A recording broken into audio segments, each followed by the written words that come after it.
arti kebangkitan untuk kalian tuh apa sih?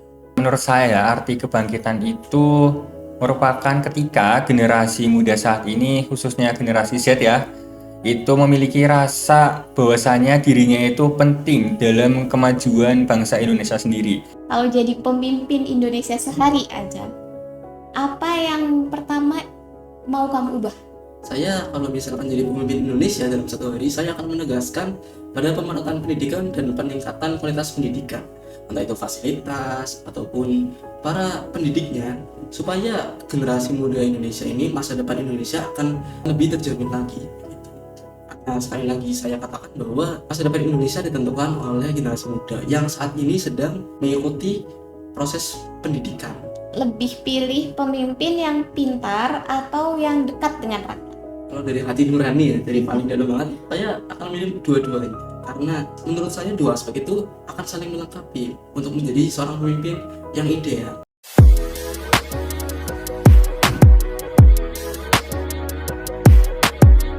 Assalamualaikum warahmatullahi wabarakatuh.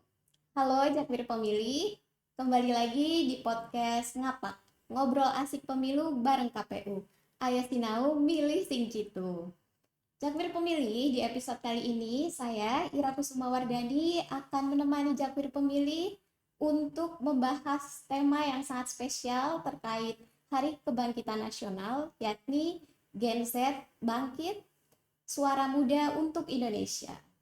Nah, Jakmir Pemilih, di era sekarang ini, generasi muda bukan hanya menjadi penonton dalam perkembangan bangsa, tetapi juga ikut untuk menentukan arah masa depan bangsa.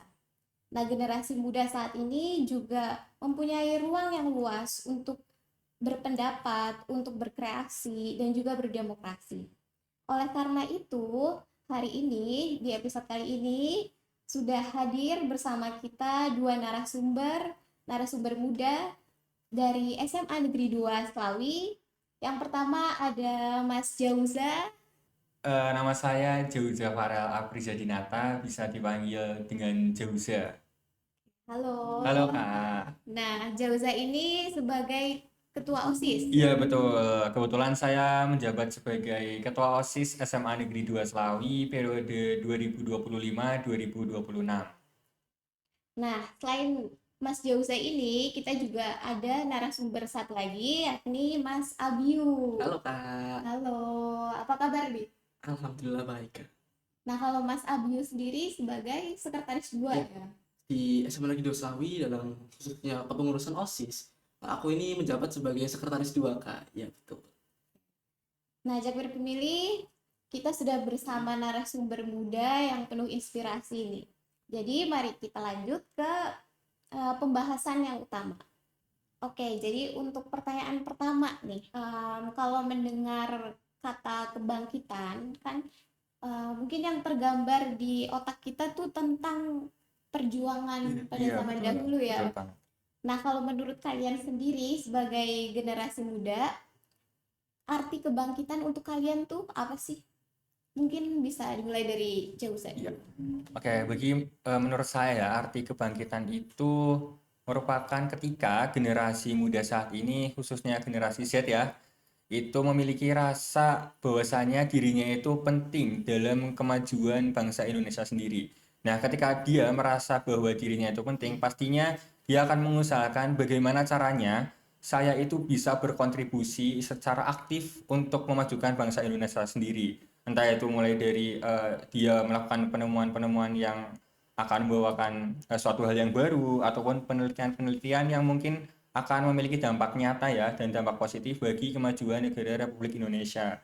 Nah, terus juga dia bisa menjadi sebuah agen perubahan. Dia bisa berani untuk berkembang secara lebih luas, berani belajar pengetahuan-pengetahuan baru, dan mungkin juga dia itu bisa bermanfaat bagi orang banyak, bagi lingkungan sekitar dia, bagi orang-orang yang mungkin belum dia kenal dan yang sudah dia kenal juga, seperti itu Kak. Berarti dimulai dari diri Diri sendiri sendiri, dulu. iya kebetulan. Nah, kalau menurut Mas Abiu, Oke, jadi kalau menurut saya sih ya, arti dari kebangkitan generasi muda itu sendiri adalah meningkatnya sebuah kesadaran. Ya, jadi para generasi muda ini meningkatnya sebuah kesadarannya mereka. Jadi bukan muncul ya Kak, karena setiap generasi muda itu pasti sudah mempunyai yang namanya kesadaran. Jadi di sini bahasanya adalah meningkatnya. Itu meningkatnya kesadaran para generasi muda tentang pentingnya tanggung jawab dan peran mereka sebagai seorang pelajar. Khususnya adalah menuntut ilmu. Karena kan masa depan bangsa ini ditentukan oleh generasi muda saat ini. Ya. Bagaimana kemudian nanti bangsa Indonesia akan maju ke depannya atau bagaimana itu kan ditentukan oleh generasi muda. Jadi menurut saya pribadi, subjektif ya kan, menurut saya pribadi, arti kebangkitan bagi generasi muda adalah meningkatnya kesadaran tentang pentingnya tentang tanggung jawab dan peran yang dia miliki sebagai generasi muda Indonesia. Berarti sebenarnya pada intinya sama ya, dimulai dari diri sendiri tentang juga kesadaran. Iya, sadar. Nah, mungkin dari sadarnya itu akan bisa memunculkan pendapat-pendapat atau juga memunculkan suatu ajakan-ajakan yang positif untuk banyak generasi muda ya. Jadi generasi muda ya yang lain juga bisa sadar dan juga bisa bangkit. Mungkin seperti itu ya. Oke, jadi untuk yang pertanyaan selanjutnya nih. Kalian ini kan pengurus OSIS. Iya, Nah, menurut kalian, apakah kalian ini merasa bahwa organisasi sekolah ini juga mengajarkan sebuah demokrasi dari Abdul dulu? Dari saya dulu. Oke.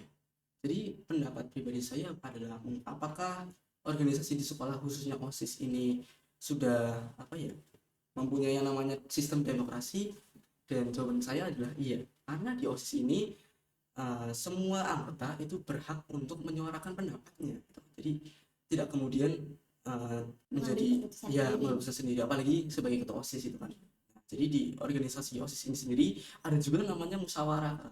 Ketika ada sebuah permasalahan atau problem, ataupun mungkin ada rencana event baru, pasti akan diadakan namanya musyawarah bersama. Jadi mengambil pendapat-pendapat dari para anggota yang punya potensi besar untuk membuat si acara itu menjadi lebih kreatif lagi, lebih inovatif gitu.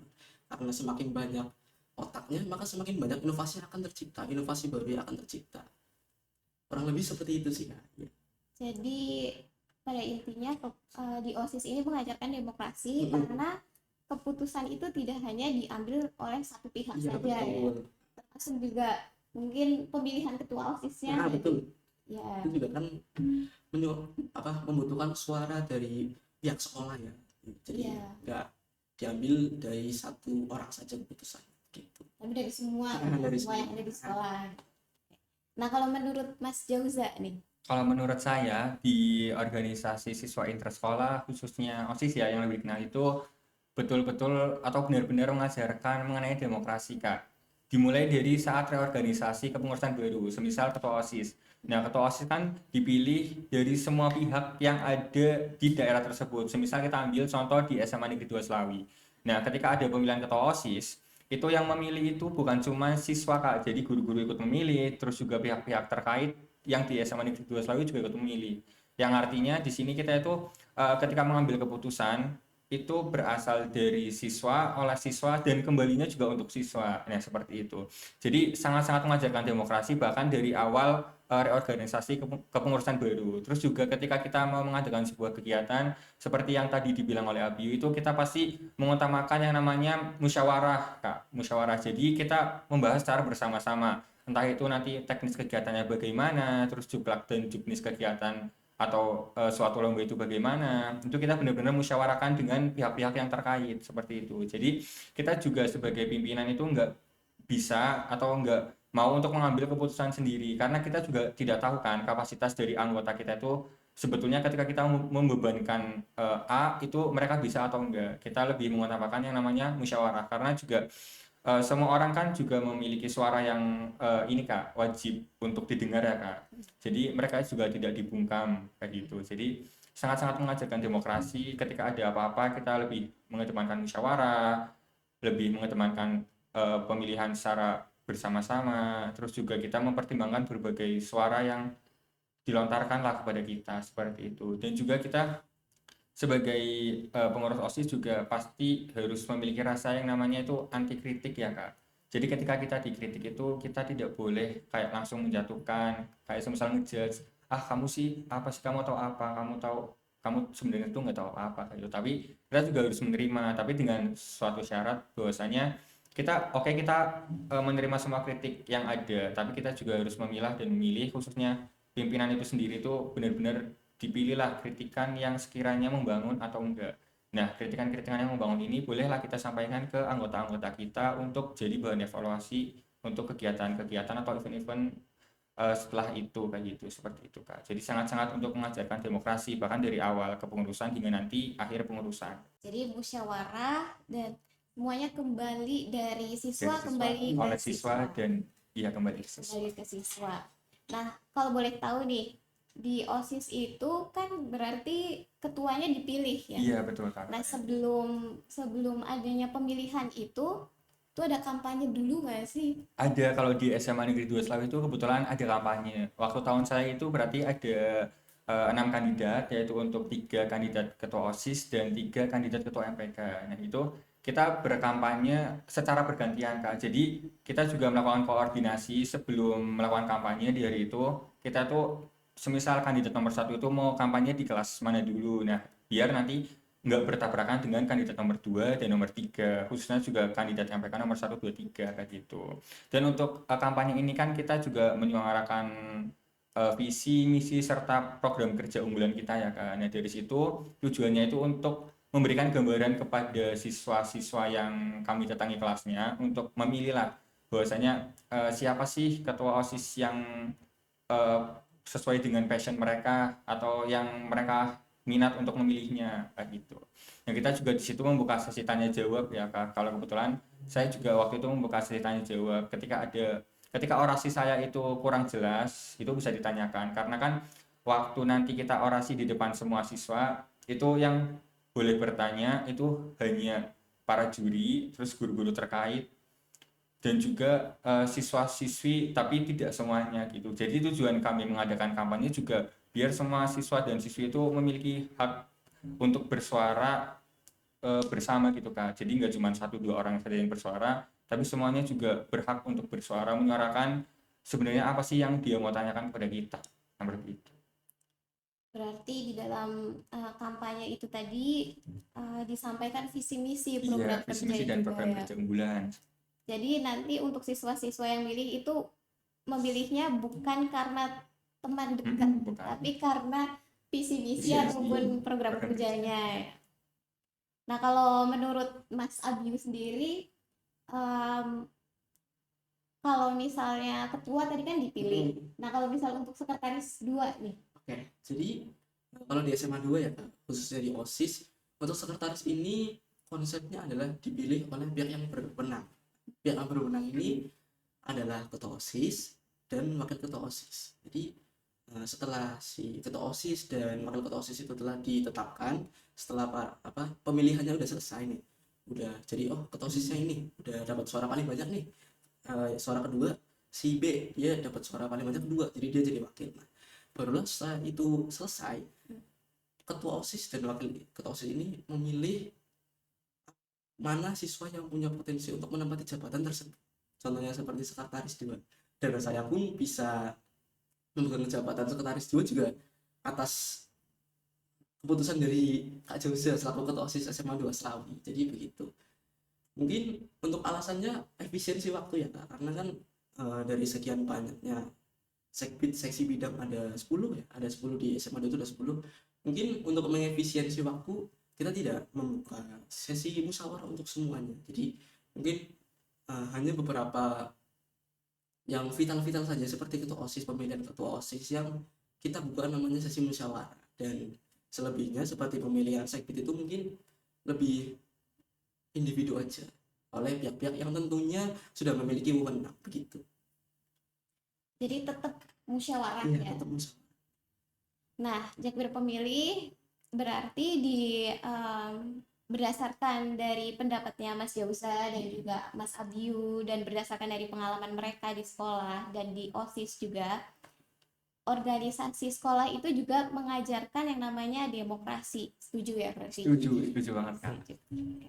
Nah, untuk demokrasinya sendiri ini sebenarnya masih simple ya, masih lingkungan sekolah, tapi juga bisa mengajarkan siswa-siswa ini untuk nantinya eh, berdemokrasi secara langsung di masyarakat, untuk memilih pemilu ataupun pemilihan. Jadi mereka nggak milih apa namanya sembarang pilih, tapi juga pilih berdasarkan visi misi seperti yang waktu dilaksanakan di sekolah gitu ya.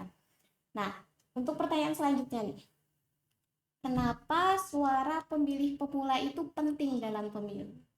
Mungkin dari Mas Jauza dulu. Menurut saya suara pemilih pemula ya Kak sangat Ya. penting dalam pemilu karena yang menentukan pemimpin untuk beberapa tahun ke depan itu dari generasi-generasi muda yang sekarang Kak.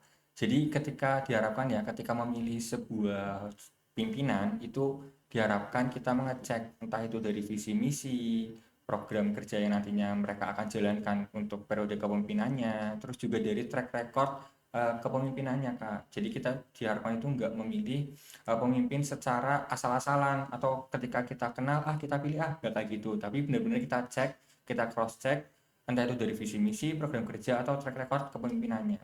Nah, kenapa sangat penting? Karena ketika kita memilih secara asal-asalan, belum tentu orang yang menjabat sebagai calon pemimpin itu memiliki kompetensi di bidang itu.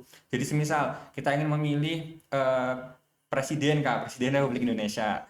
Nah, kita hanya ikut-ikutan teman karena terbilang mungkin ada FOMO gitu ya. FOMO, ya FOMO. Ayo pilih orang A, orang A ini kayak gini. Nah, kayak gitu. Ketika kita FOMO, kita nggak ngecek tuh visi misinya, program kerja yang nanti akan dijalankan dalam periode kepemimpinannya, itu bisa jadi ternyata orang itu sebenarnya nggak benar-benar punya kompetensi di bidang pemimpin itu kayak gitu. Kompetensi dia itu masih memimpin misal di tingkat provinsi atau di tingkat yang lebih rendah dibandingkan presiden seperti itu. Jadi perannya ini sangat krusial ya Kak, sangat krusial karena eh, satu kali kita coblos itu akan menentukan 5 tahun kepemimpinannya ke depan seperti itu. Menentukan arah bangsa. Iya, arah bangsa. Nah, kalau menurut Mas Abiu, Oke. Kalau menurut saya sih kurang lebih sama ya seperti Kak Jausa. Pada akhirnya hasil dari pemilu itu sendiri yang akan dirasakan oleh para generasi muda itu sendiri Kak. Jadi ketika pemilu telah selesai, telah terpilih, misal terpilih menjadi presiden ya kan, misal, maka otomatis dalam jangka waktu 5 tahun ke depan generasi muda lah yang akan merasakan dampaknya, dampak dari kepemimpinan dia, dampak dari apa yang akan dia lakukan kepada negara, nasib negaranya bagaimana, itu yang akan merasakan paling dominan adalah generasi muda. Makanya suara dari generasi muda ini sangat penting, jelas sangat penting sekali. Kurang lebih ya seperti itu sih kan. Karena generasi muda adalah generasi yang akan merasakan dampaknya yang lebih dominan, itu aja sih. jadi sama-sama sepakat kalau pemilih pemula itu suaranya penting ya. Penting. Dan sebenarnya for your information aja ya, sebenarnya untuk data pemilih dari pemilu tahun 2024 kemarin itu yang paling banyak dan yang paling mendominasi adalah generasi Z dan juga milenial. Bahkan itu tuh totalnya melebihi 50%. Jadi suara generasi muda ini totalnya udah lebih dari 50%.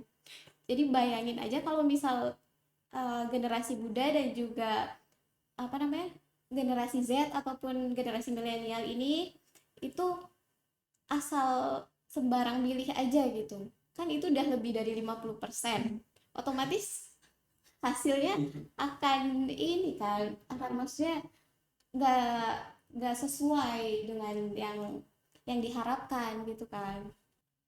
Nah, untuk pertanyaan selanjutnya nih, sekarang ini kan banyak anak muda yang bilang politik itu membosankan atau bahkan politik itu toksik. Menurut kalian sendiri nih sebagai generasi muda, pendapatnya gimana nih tentang hal itu? Oke, Dari Abiu dulu. dari saya dulu ya. Kalau menurut saya, kenapa pada generasi muda sekarang khususnya Z itu banyak yang menangkap bahwa politik itu toksik, bahwa politik itu adalah sesuatu yang tidak benar, sesuatu yang kotor, penuh dengan kelicikan, penuh dengan dosa gitu ya Kak. Jadi kalau menurut pendapat pribadi saya, itu semua disebabkan oleh kurangnya literasi mereka dan kurangnya mereka kurang bijak dalam mengontrol media sosial mereka. Seperti kita tahu di media sosial sekarang ini di banyak platform-platform seperti aplikasi-aplikasi, makin banyak sekali oknum-oknum yang tidak bertanggung jawab, Kak, yang menyebarkan berita-berita yang mengundang provokasi. Apalagi generasi muda yang masih memiliki labil ya, masih labil, pola pikirnya masih labil, akan sangat mudah tersulut berita-berita yang seperti itu, yang datang dari oknum-oknum yang tidak bertanggung jawab. Sehingga hal itu akan menanamkan mindset mereka bahwa politik itu yang memang kotor, bahwa politik tidak seharusnya ada, politik tidak seharusnya ada dalam demokrasi di Indonesia, dalam sistem pemerintahan di Indonesia. Jadi saran saya sebagai generasi muda ya, saya berbicara kepada sesama generasi muda, kita bisa lebih bijak lagi dalam mengelola informasi-informasi yang ada pada media sosial. Di tengah media sosial yang penuh dengan ketidakpastian ini, makin banyak berita-berita yang datang dari oknum atau pihak yang tidak bertanggung jawab dan berpotensi untuk merusak masa depan bangsa. Jadi bijaklah dalam memilah-memilah berita. Jangan langsung mengambil kesimpulan dari melihat satu berita itu saja. Kita harus membandingkan dari berita-berita lainnya atau langsung mengonfirmasi ke media sosial atau resmi pemerintah dari media sosial. Nah, kalau Mas Jauza nih, Menurut saya itu politik itu tidak kotor, tetapi yang kotor itu cara kita menjalankan politik itu, Kak. Karena politik itu kan meliputi banyak ya, Kak. Salah satunya itu ada pengambilan keputusan dan juga kita menentukan bagaimana keputusan yang kita ambil itu dapat bermanfaat bagi banyak orang, tidak bagi kita sendiri. Menurut saya politik itu tidak kotor, tetapi cara kita untuk menjalankan politiknya itu bisa jadi kotor. Semisal kita mengedepankan rasa egois, semisal ada sebuah pimpinan itu yang mengambil keputusan berdasarkan dirinya sendiri, jadi dia itu mau egois, mau meraih keuntungan dari pengambilan keputusan itu untuk dirinya sendiri, benar-benar untuk dirinya sendiri, bukan untuk mengedepankan atau kesejahteraan orang lain seperti itu. Jadi yang kotor itu sebenarnya cara kita atau cara seseorang menjalankan politik itu sendiri, Kak. jadi cara menjalankannya dan juga media sosial ya. Sebenarnya berarti tergantung pada pandangan masing-masing ya. Dan pandangan itu dipengaruhi oleh media sosial. Nah, pertanyaan selanjutnya nih, terkait media sosial. Di era media sosial sekarang, gimana kalian sebagai anak muda menyaring hoax atau informasi politik yang belum tentu benar? Dari Jauza. Jadi cara kita untuk menyaring hoax ya atau informasi yang belum jelas kebenarannya seperti tadi yang sudah disampaikan oleh Abiyu. Jadi kita itu sebaiknya ketika kita melihat sebuah berita, kita jangan langsung percaya 100%. Kita mungkin boleh percaya 50%, 40%, 30% itu kita boleh mempercayainya tetapi tidak 100%. Nah, gimana caranya kita biar bisa percaya 100% bahwa berita tersebut itu benar atau berita tersebut ternyata tidak benar. Nah, kita bisa mengunjungi tadi yang Abi sudah katakan kayak situs-situs resmi pemerintahan atau bahkan akun-akun media sosial pemerintah. Apakah sebetulnya pemerintah itu sudah mengupload berita tersebut atau belum, atau bahkan mungkin ada beberapa akun yang sekiranya sudah terpercaya ya, Kak. Semisal saya ambil satu contoh akun, boleh, Kak? Iya, Boleh. boleh. Ada akun ini sebenarnya bagi ini sih, Kak, apa sih lebih tepatnya bagi orang yang suka naik gunung gitu. Jadi ada akun namanya Monesia kalau nggak salah. Oh, Monesia. iya. Nah, itu kan biasanya mengupload orang-orang yang hilang di gunung atau kejadian-kejadian yang terjadi di salah satu gunung ya kan. Iya. Nah, itu kan akunnya sudah terpercaya. Nah, mungkin ketika kita melihat berita atau informasi mengenai kejadian di suatu gunung tapi bukan dari akun itu, misal akunnya itu masih agak abu-abu, Kak, belum jelas kebenarannya, kita bisa untuk percaya, kita diperbolehkan untuk percaya karena percaya nggak percaya kan merupakan hak diri kita sendiri kan, Kak, kayak gitu. Nah, mungkin selebihnya bagaimana cara kita untuk mengkonfirmasinya apakah informasi tersebut sudah benar atau malah hoax, itu bisa dilihat di akun-akun yang sudah terpercaya. Contohnya tadi kayak Monesia, apakah Monesia itu sudah mengupload hal tersebut atau belum kayak gitu, atau mungkin kita bisa cari di situs-situs asli pemerintah atau pihak-pihak terkait yang mungkin bisa lebih mempercayakan seperti itu. Mungkin situs-situs pemerintah nih yang centang biru Iya, kali ya. ya. Nah, kalau untuk Mas Abiu, Oke, jadi kalau menurut saya sendiri, langkah yang pertama yang harus dilakukan oleh generasi muda adalah menghindari platform-platform, website atau akun-akun yang berpotensi menyuarakan berita yang tidak pasti atau bersifat hoax. Sehingga hal itu akan meminimalisir ya kemungkinan kita akan terjebak pada yang namanya berita-berita hoax, seperti ya berita-berita yang tidak pastilah, tidak memiliki bobot. Maka dengan kita melakukan seperti itu, kita sudah memiliki upaya untuk membuat diri kita tidak terjerumus dan percaya pada yang namanya hoax ya. Seperti yang tadi saya bilang, apalagi generasi muda ya Kak, masih labil, masih perlu latihan-latihan yang bisa membuat akal kita menjadi lebih kritis, lebih stabil. Maka dari itu menghindari website-website yang seperti itu sangat dibutuhkan dan sangat saya ajukan kepada sesama generasi kita untuk menghindari seperti itu. Kemudian yang kedua, jelas memilah-memilah informasi-informasi yang telah ada dari manapun asalnya, dari manapun kita mendapatkan informasi itu, kita tetap harus memilah informasi tersebut. Karena kalau kita hanya melihat dari satu informasi saja, dari satu akun, itu berpotensi akan menimbulkan kesalahpahaman. Meskipun itu bukan hoax, tapi bisa jadi malah menimbulkan kesalahpahaman. Nah, maka dari itu penting bagi kita untuk tidak mengambil kesimpulan hanya melihat dari satu informasi dari satu akun tersebut. Begitulah. Nah, itu tadi tidak langsung mengambil kesimpulan, apalagi kalau cuma baca judulnya aja. Nah, terus selain itu media sosial sekarang juga lebih menyeramkan, nggak menyeramkan juga sih sebenarnya, karena adanya AI. Ya nggak sih, setuju Iya, kan? setuju kan? Yang kan AI itu sekarang benar-benar merajalela dan bisa meniru, bahkan meniru suara. Jadi kita harus cross check ulang apakah informasi tersebut benar atau enggak. Nah, pertanyaan yang selanjutnya, ini pertanyaan dengan jawaban yang cepat. Jadi kalian harus jawab cepat. Oke? Oke. Oke. Aku mulai dari Mas Jauza dulu ya. Oke. Untuk yang pertama nih, kalau jadi pemimpin Indonesia sehari aja, apa yang pertama mau kamu ubah? Yang pastinya yang pertama akan saya ubah itu di sistem pendidikan kita, Kak. Sistem pendidikan di negara Republik Indonesia ya, Kak. Jadi kan saya melihat bahwasanya masih banyak anak-anak yang belum mendapatkan akses pendidikan seperti semisal seperti saya atau seperti Abi, itu masih banyak banget, Kak. Khususnya mungkin di Kabupaten Tegal juga masih banyak anak-anak yang belum mendapatkan akses pendidikan, entah itu karena terhalang biaya, terhalang karena mungkin biayanya enggak dari orang tua itu enggak mencukupi untuk dia bisa mendapatkan akses pendidikan, atau mungkin karena tempat tinggalnya, Kak, tempat tinggalnya banyak kan di daerah di Indonesia ini yang di pelosok-pelosok di pedalaman itu masih banyak sekolah-sekolah yang menurut saya belum lengkap, entah itu dari fasilitas tenaga pendidiknya atau fasilitas yang ada di sekolah tersebut.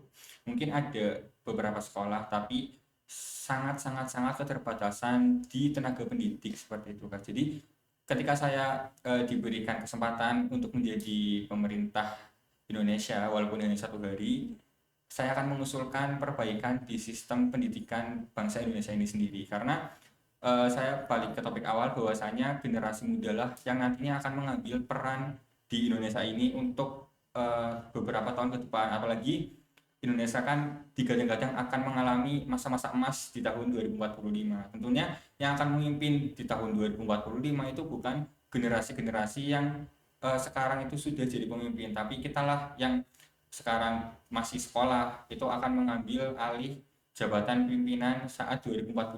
Jadi gimana caranya bangsa itu bisa maju? Ya dari generasi-generasi muda yang berkualitas. Salah satunya gimana caranya bisa berkualitas? Salah satunya membenahi sistem pendidikan yang ada di Indonesia. Jadi mau membenarkan sistem pendidikan. Pendidikan. Iya. Nah, kalau Mas Abiu, Kalau dari saya sih kurang lebih sama ya sama Kak Josa. Saya kalau misalkan jadi pemimpin Indonesia dalam 1 hari, saya akan menegaskan pada pemerataan pendidikan dan peningkatan kualitas pendidikan, entah itu fasilitas ataupun para pendidiknya, supaya generasi muda Indonesia ini, masa depan Indonesia akan lebih terjamin lagi gitu. Karena sekali lagi saya katakan bahwa masa depan Indonesia ditentukan oleh generasi muda yang saat ini sedang mengikuti proses pendidikan. Jadi kurang lebih seperti itu, Pak. Berarti sama-sama pendidikan. Pendidikan. Ya, karena pendidikan adalah dasar. Dasar. Ya. Untuk pertanyaan selanjutnya nih, 3 kata untuk menggambarkan generasi muda Indonesia dari Mas Abiu. Kreatif, integritas, dan adaptif. Kalau dari Mas Jauza, Kalau dari saya inovatif, solutif, dan berpotensi, Kak. oke. Nah, pertanyaan ketiga, lebih pilih pemimpin yang pintar atau yang dekat dengan rakyat? Dari Mas Jauza. Kalau menurut saya itu saya tidak akan memilih pemimpin yang pintar dan pemimpin yang dekat dengan rakyat, tapi memilih kedua-duanya karena kedua-duanya itu juga merupakan fondasi kita sebagai seorang pemimpin untuk bisa menjalankan periode kepemimpinan kita, Kak. Karena ketika kita hanya pintar saja tetapi tidak dekat dengan rakyat atau anggota kita, di sebuah kelompok itu akan mengalami yang namanya misal kelompok itu akan mati, Kak. Jadi tidak ada rasa saling memiliki, tidak ada rasa tanggung jawab, tidak ada rasa kekeluargaan di kelompok itu. Nah, tetapi ketika kita cuma bisa dekat dengan anggota misal, tapi kita tidak pintar untuk mengkonsep suatu kegiatan, mengkonsep jalannya sebuah organisasi, organisasi tersebut juga akan mengalami penurunan kinerja, entah itu dari segi kegiatan, kualitas, Jadi milih dua-duanya. milih Ya. dua-duanya. Kalau Mas Abiu, Oke, kalau dari saya sendiri sebetulnya kalau dari hati nurani ya, dari paling dalam banget, saya akan memilih dua-duanya karena menurut saya dua aspek itu akan saling melengkapi untuk menjadi seorang pemimpin yang ideal. Namun kalau harus milih satu, saya akan memilih pemimpin yang lebih dekat ke rakyat. Kenapa tuh, Kak? Karena ketika pemimpin itu lebih dekat ke rakyatnya, dia akan mengetahui dengan lebih spesifik apa permasalahan yang dihadapi oleh rakyatnya. Sehingga keputusan yang diambil tidak akan semena-mena dan ada dasarnya. Dasarnya apa? Atas kesejahteraan rakyat gitu. jadi memilih yang Dekat. dekat dengan Ya. rakyat. Oke. Sebenarnya dua-duanya Ah, sama-sama penting sih. penting. Oke, yang pertanyaan yang selanjutnya, kalau demokrasi itu lagu, kira-kira genrenya apa nih? Dari Mas Abiu. Mungkin K-pop, pop sama rock karena mengandung unsur semangat dan sedikit perdebatan karena dalam demokrasi kan ada berbagai macam pendapat dan mungkin ada beberapa pihak yang kurang kritis, kurang paham, pastinya ada ya oknum-oknum yang tidak bertanggung jawab sehingga kurang lebih seperti itu, semangat dan ada sedikit perdebatan gitu. Oke, kalau menurut Mas Jauza, Kalau menurut saya ketika demokrasi itu dibawakan sebuah lagu ya, Kak, genrenya itu lebih cocoknya ke rock, Kak. Rock. Karena demokrasi itu sebenarnya membuat kita lebih semangat ya. Misal ada sebuah pertemuan, itu semisal ada orang A itu mengusulkan sesuatu, ternyata orang B tidak terima atau kurang serap karena berbagai alasan. Nanti orang C ada lagi yang kurang serap karena berbagai alasan, nanti ditempati lagi, tapi nanti akan menemukan jalan tengahnya kok. Nanti tugasnya seorang pimpinan rapat kan juga mengambil keputusan kan. Jadi menurut saya kalau demokrasi itu diibaratkan sebuah lagu, lebih cocoknya ke rock sih, karena bersemangat banget sih. dua-duanya memilih rock ya, karena rame akan perbedaan pendapat ya. Semangat, Iya, dan juga. penuh semangat.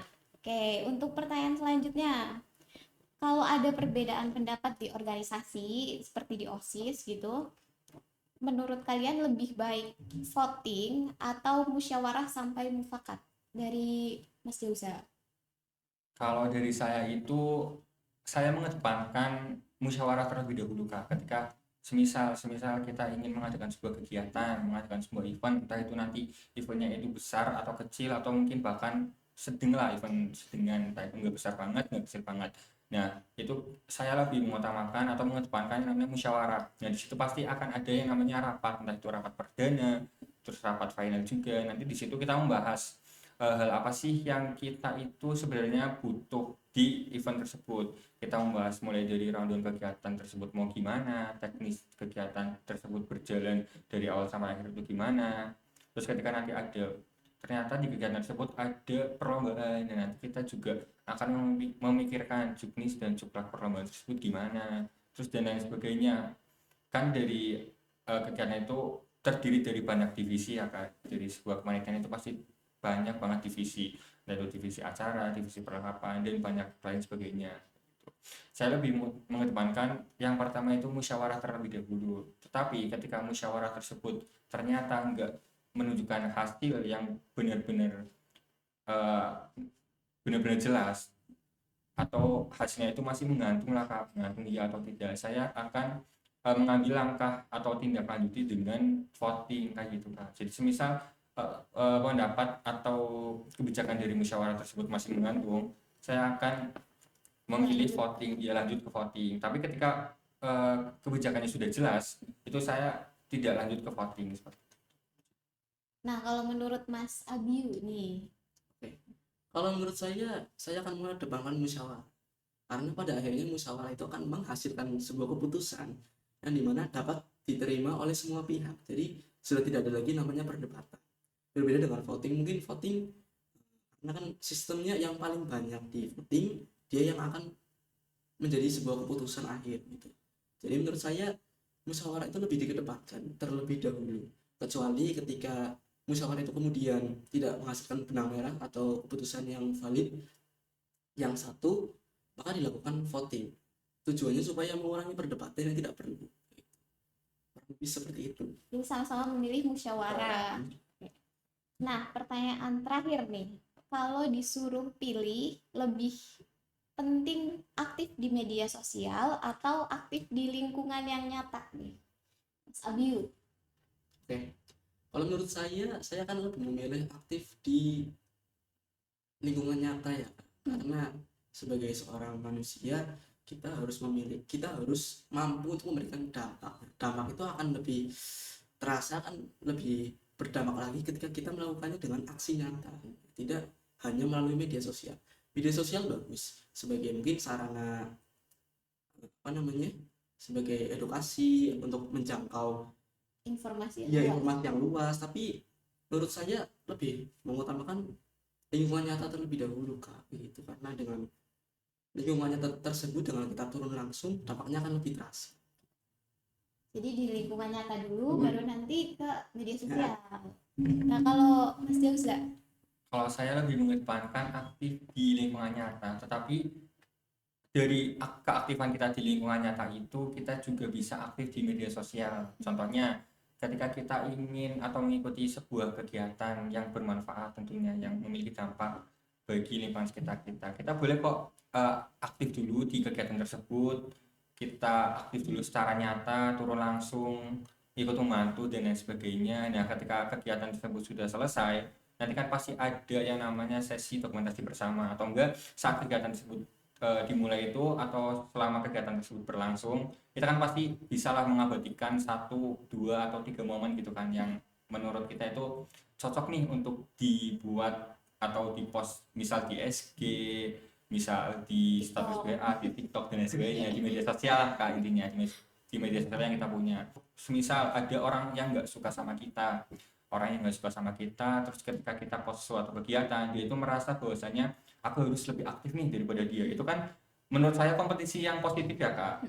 Semisal kita mengikuti kegiatan A, terus kita post dan ada suatu orang itu yang nggak terima bahwasanya kok dia lebih aktif sih dari aku harus bisa lebih aktif nih dari dia. Nah, dari situlah dia mendapatkan pecut untuk lebih aktif dari saya. Misalnya dia mengikuti berbagai banyak kegiatan tentunya yang mendapatkan dampak positif dan dampak nyata, itu kan juga kompetisi secara positif. Jadi tidak ada salahnya ketika kita aktif di dunia nyata, itu sangat boleh banget, sangat disarankan bahkan. Dan kita juga harus aktif di media sosial karena tujuannya untuk mendokumentasi kegiatan yang kita ikuti, atau mungkin juga bisa sebagai sarana edukasi untuk menjangkau lingkungan yang lebih luas. Karena kan kita juga, misal kita ingin mengadakan sebuah edukasi mengenai kesehatan mental atau tentang peran sebagai organisasi, sebagai siswa yang aktif di sekolah itu gimana aja, kita juga tidak harus turun langsung. Jadi kita tidak harus mendatangi tempat A, B, C, D untuk agar semua itu merasakan dampaknya, tapi kita juga bisa melewati yang namanya media sosial. Kita tinggal taruh HP di depan kita, terus pencet video kan, terus kita apalah yang mau kita omongkan di situ, poin-poinnya apa aja. Nah, dari situ kita upload entah itu di IG, WA atau TikTok. Nah, dari situlah banyak orang-orang yang mungkin bahkan bisa tuh di luar provinsi, di luar provinsi Jawa Tengah, di luar Kabupaten Tegal itu bisa melihat. Jadi yang merasakan dampaknya itu bukan cuma lingkungan yang ada di sekitar kita doang, tapi juga bisa dalam lingkup yang lebih besar kayak gitu. Jadi aktif di lingkungan nyata terlebih dahulu, baru dilanjutkan ke media Media sosial untuk mengajak masyarakat luas untuk lebih berkegiatan yang lebih positif gitu ya. Nah, terakhir nih, apa pesan kalian untuk teman-teman yang nantinya akan menjadi pemilih pemula dari Mas Abdi?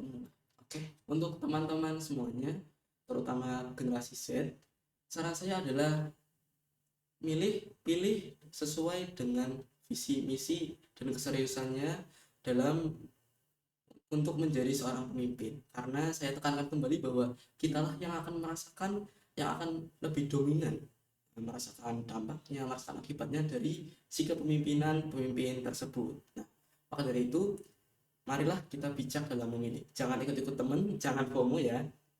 Ingat, masa depan bangsa ada di tangan kita, kita adalah fondasi bagi yang menentukan masa depan bangsa. Kurang lebih seperti itu. Nah, kalau dari Mas Jauza nih.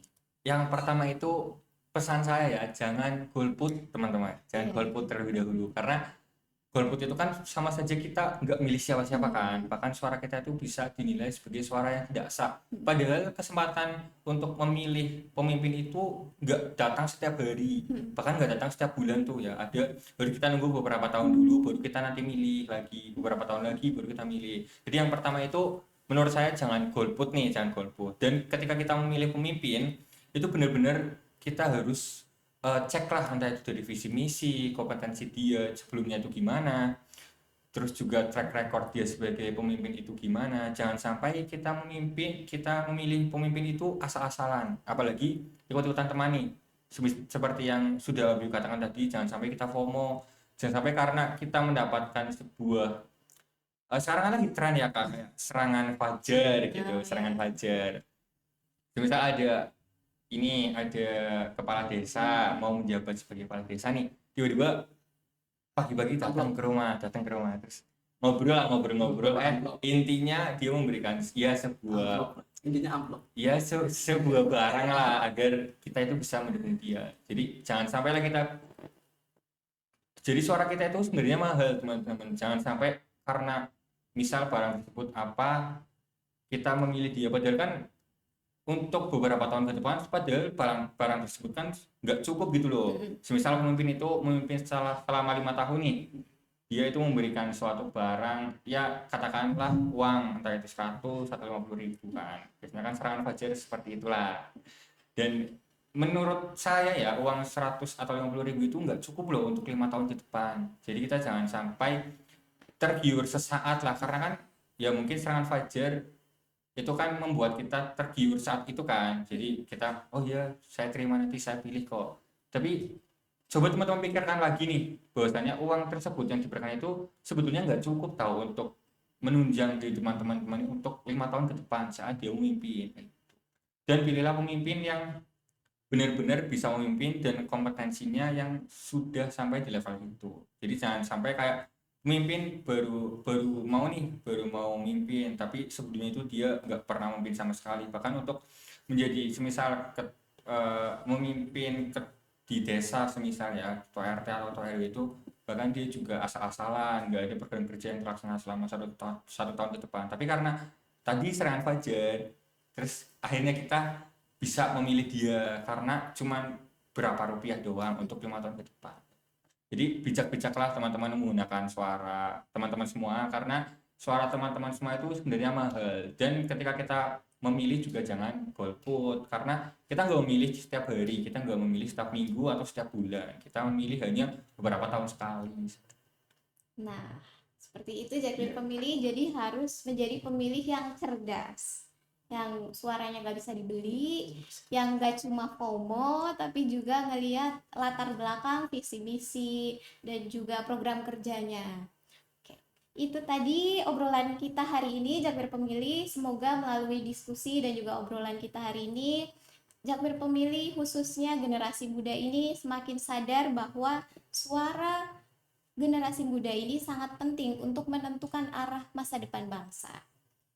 Terima kasih untuk Jika Mas Abiu dan juga Mas Jauza Ya, udah sama-sama. datang ke sini, bahkan menyempatkan waktunya untuk datang ke sini. Nah, terima kasih juga untuk Jakmir Pemilih yang sudah menonton. Saya Ira Kusuma Wardani, pamit undur diri. Wassalamualaikum warahmatullahi wabarakatuh.